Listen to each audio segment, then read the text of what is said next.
If you're heading to Paris, let me show you how easy it is to get from the massive Charles de Gaulle International Airport into the city of Paris using a train and the metro. Getting off the plane at the airport, you'll have to head toward baggage and customs. It is a pretty long walk, but just follow the signs.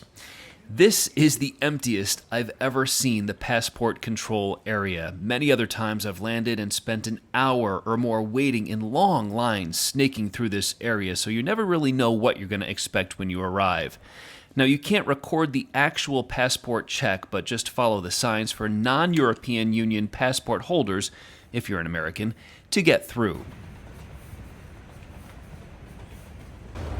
From there, follow the signs for baggage, grab your baggage, and look for the signs to the exit and ground transportation. They're big. You cannot miss those signs.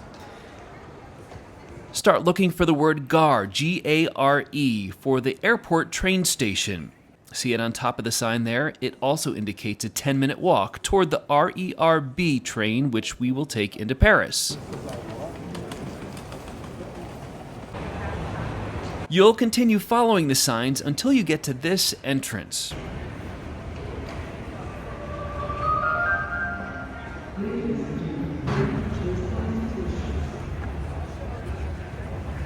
Inside, on the ground, you'll see a blue path to the ticket office. From there, you'll have two choices: wait in line inside the ticket office, or use the kiosks yourself. It's pretty easy, and they usually have staff on hand to help you out. Once you have your tickets, remember you're taking the RER B into Paris. Here's the ticket, and here's how to use it. Stick it in, pull it out, and walk through.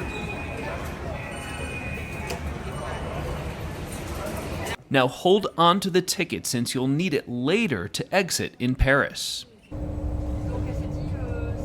Here's what the train looks like on the inside, and in about half an hour you'll be in the city of Paris at the Gare de Nord station, a big train station in the city. And from here it's easy to find a taxi or take the metro to your destination in Paris.